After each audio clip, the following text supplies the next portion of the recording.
Muy buenas noches. A modo de introducción quiero comentarles que la empresa Progreso se inicia en el año 1988 bajo el nombre de Leasing del Progreso.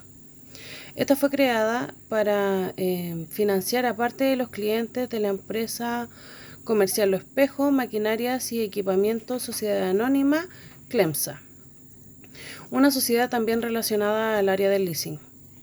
El fin de esto fue proveer con bienes en la parte de la construcción, las tierras y la industria forestal. Con los años, Leasing del Progreso se abrió a nuevas carteras de clientes ya no relacionadas solamente con CLEMSA, pero siempre manteniendo el objetivo de proveer opciones de arrendamiento con derecho a compra, sobre todo en los bienes corporativos, muebles e inmuebles bajo la consigna de leasing financiero. En octubre del año 2001 comenzó a desarrollarse el negocio de factoring y cambió su razón social a Servicios Financieros Progreso Sociedad Anónima, luego de que ésta se fusionara con empresas relacionadas al mercado financiero. En el año 2004, la compañía se centró exclusivamente en el arriendo con opciones de compra. Para el año 2006, la empresa tomó la decisión de retornar al servicio de factoring. Junto con esto se creó una estructura comercial y operativa diferenciada del área del leasing. Posteriormente, el mercado objetivo de esta empresa se centró en las pymes, logrando ventas anuales de aproximadamente 6.000 a 60.000 UFs.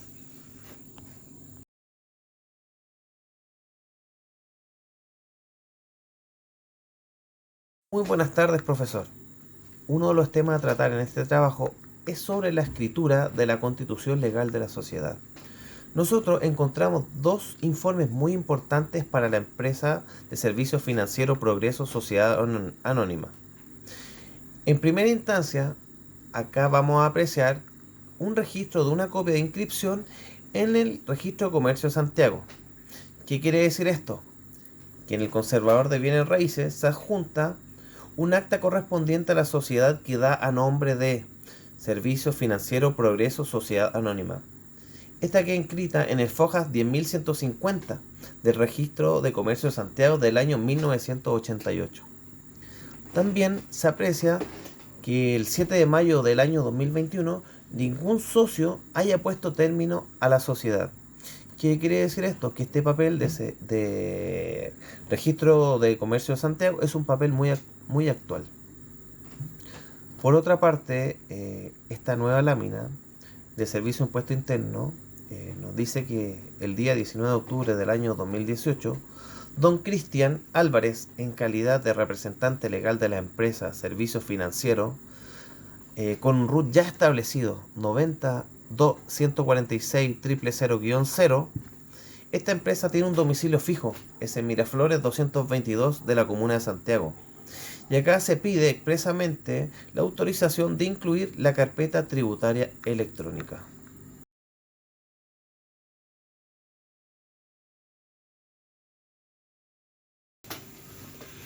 Acá, en esta parte del trabajo, les voy a mostrar los dos estados financieros de la empresa.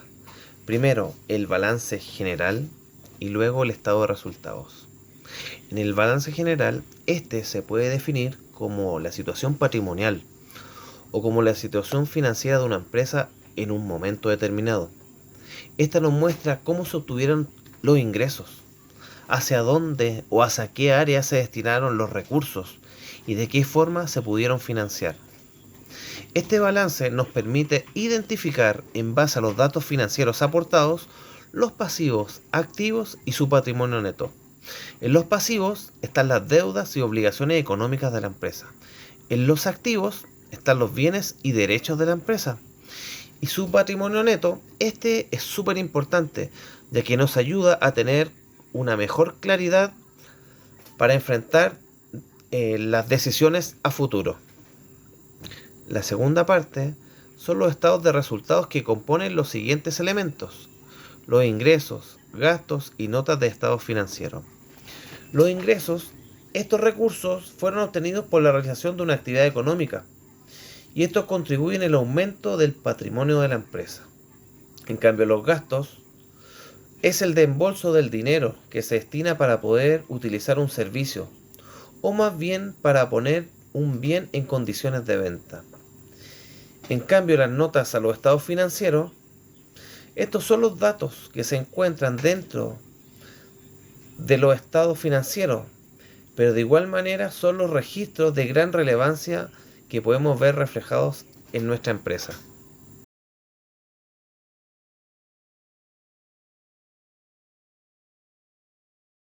Buenas tardes, mi nombre es Francisca Flores y en mi parte del trabajo vamos a hablar de los estados de resultados y estados de resultados integrales de la empresa Progreso.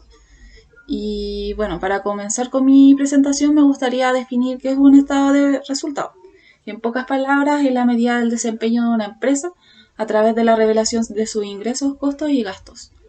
Por ejemplo, el estado de resultado de Progreso, lo primero que podemos ver son los ingresos ordinarios. Esto quiere decir del giro, que del año 2020 son 12.609.366 cifras expresadas en miles de pesos, lo que a través de un análisis muestra un aumento del 4,8% en relación al periodo anterior. Lo siguiente que vemos son los costos de ventas, que serían los desembolsos realizados directamente para la producción del servicio, lo que muestra una disminución en torno al 2%, comparado al año 2019.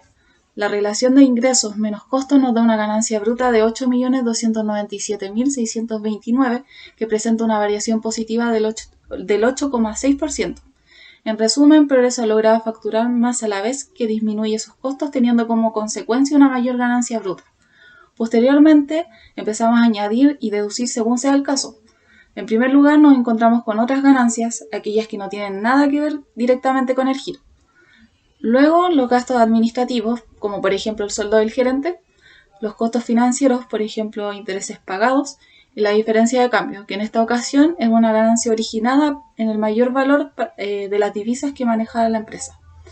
Con toda esta información podemos obtener el resultado antes de impuestos, que será la base para determinar los mismos, y una vez pagados dichos impuestos obtendremos el resultado neto, que es de 2.470.812, lo que significa un aumento del 11,9% en relación al periodo anterior. De aquí en adelante, este resultado solo muestra una información de orden. Por ejemplo, nos muestra que todas las utilidades provienen de actividades continuadas y ninguna descontinuada. Es decir, que todas las líneas de negocio de la empresa siguen activas. Posteriormente nos muestra la distribución de los resultados, ya que Progreso tiene un solo controlador, todas las ganancias van hacia este. Y finalmente muestra la utilidad por acción, es decir, cuánto gana un accionista por cada acción en su poder. Mi segunda parte de intervención en este trabajo debo hablarles del estado de resultado integral. El estado de resultado integral es básicamente lo mismo que el estado de resultado, con la salvedad de que incorpora el ORI, que en sigla significa otro resultado integral. El ORI comprende cualquier ingreso o pérdida que afecte al patrimonio pero que no esté realizado. Es decir, que no significa un ingreso físico a la caja, por decir. Un ejemplo de esto es la revalorización de un terreno. En el caso de Progreso, el ORI no presenta movimiento alguno, dejando el estado de resultado exactamente igual.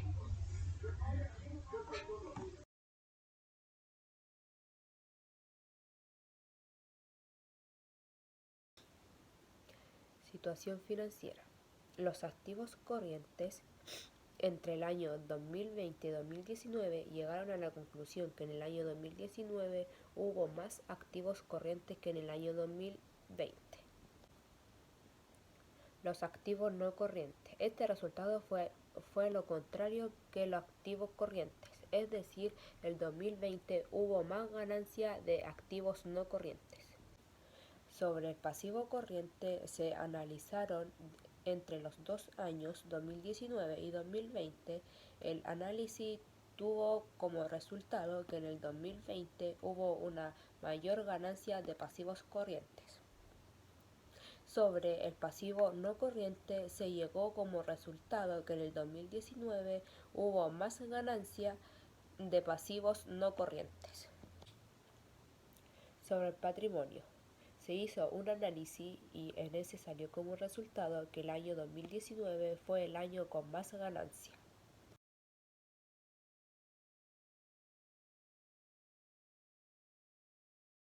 Información relevante.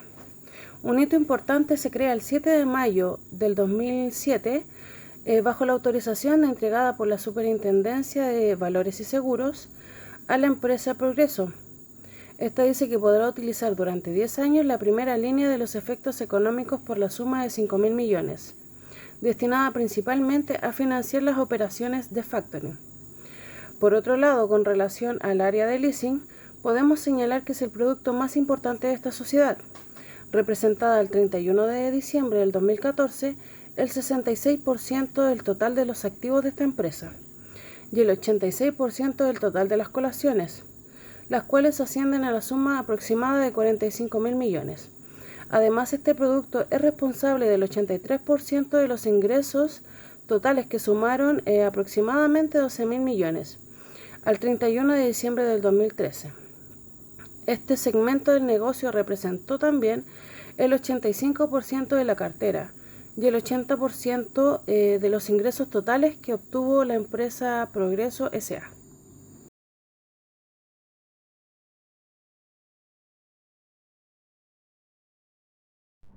Sociedades comerciales son aquellas que se forman para ejecutar negocios que la ley califica como actos de comercio. Esta se constituye a través de un acto solemne llamado escritura pública. En ella podemos encontrar sociedades con 2 o más societarios, empresas individuales de responsabilidad limitada. ¿Qué significa eso? Significa que con tan solo una persona ya pueden iniciar su existencia. Además encontramos las sociedades de hecho, que nacen a consecuencia de la falta de algún requisito legal. Para que una sociedad colectiva se forme, se debe constituir por escritura pública, luego hay que inscribir el extracto del documento constituido en el registro de comercio y publicado en el diario oficial, a los 60 días de su firma. Asimismo, también cualquier modificación de la sociedad o incluso la distribución de esta. Menciones esenciales en esta escritura son la individualización de los socios, nombre, apellido, domicilio, profesión, nacionalidad, cédula de identidad, estado civil. Razón social de la empresa, el capital que aporta cada socio y el giro de la empresa. Menciones no obligatorias en las sociedades son la administración de la sociedad, el monto que se inicia su actividad y el plazo que se debe para disolver esta sociedad. Las sociedades civiles. Estas sociedades son aquellas que se forman para negocios que no están calificados como mercantiles, consensuales. En ellas encontramos las sociedades conyugales. Esta es necesaria que existan 2 personas de diferente sexo para poder constituirla y generar esta sociedad.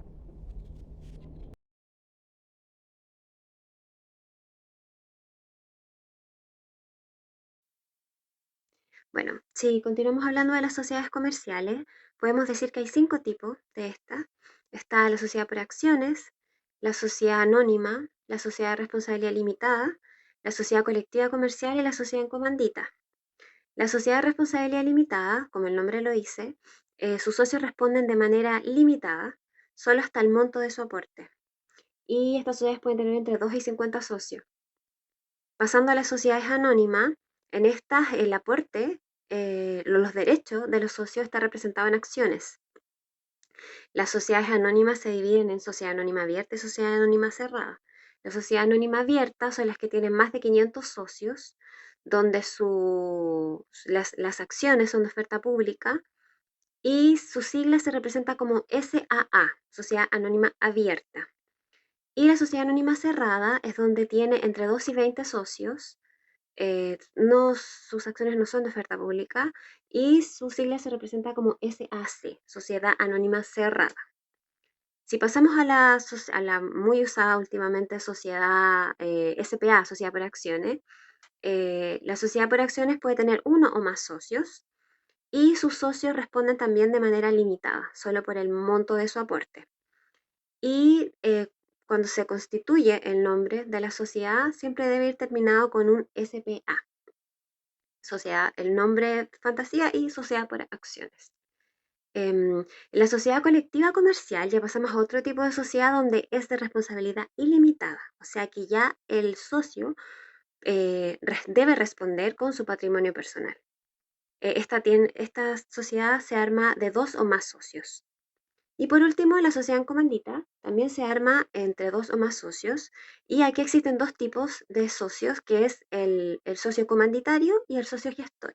Los socios gestores son administradores de la empresa, de la sociedad, y los socios comanditarios solamente son dueños de un porcentaje accionario, tienen acciones, por lo tanto, ellos solo responden por el monto de su aporte. En cambio, los socios gestores sí tienen responsabilidad ilimitada, o sea, pueden pasar a responder con su patrimonio personal. Pasando a otro tipo de sociedad, que son las sociedades unipersonales, tenemos la la empresa de responsabilidad limitada, que son las EIRL, donde donde es un socio, es solamente una persona la que constituye esta empresa. Es una persona natural que pasa a ser una persona jurídica al constituir esta empresa, eh, pero que solamente va a responder por el monto de su aporte. Es una solución para las personas que trabajaban con su RUT como persona natural. Entonces ahora esta misma persona puede constituir esta empresa, pero ahora es una persona jurídica que solamente va a tener la obligación de responder solamente por el monto aportado. Por lo tanto, ya no va a tener que responder con su patrimonio personal. ¿Ya? Y estas empresas también se usa el nombre de la persona, puede incluirse también un nombre de fantasía o del rubro, y luego se termina con EIRL. Por ejemplo, Juanita Pérez, nombre de fantasía, EIRL. De esa manera se debe constituir el nombre de una EIRL. Reguladores y fiscalizadores. Los principales reguladores de la empresa proceso es la CMF, que es la Comisión para el Mercado Financiero. Este sector es de carácter público y sus objetivos son velar por el funcionamiento del desarrollo, facilitar la participación de los agentes, promover el cuidado de la fe pública. Además, la CMF tiene 4 diferentes funciones. Una de las funciones es la función supervisor, controlar y vigilar el cumplimiento de las normas legales. Función normativa. Tiene la capacidad de efectuar una función reguladora. Además, cumple con establecer el marco regulador para el mercado financiero. Función sancionadora. Tiene la facultad para aplicar sanciones frente a un incumplimiento o violación del marco regulador. Función del desarrollo y promoción del mercado. Tiene la capacidad de promover diversas iniciativas para el desarrollo del mercado, elaborar y colaborar para la creación de los nuevos productos.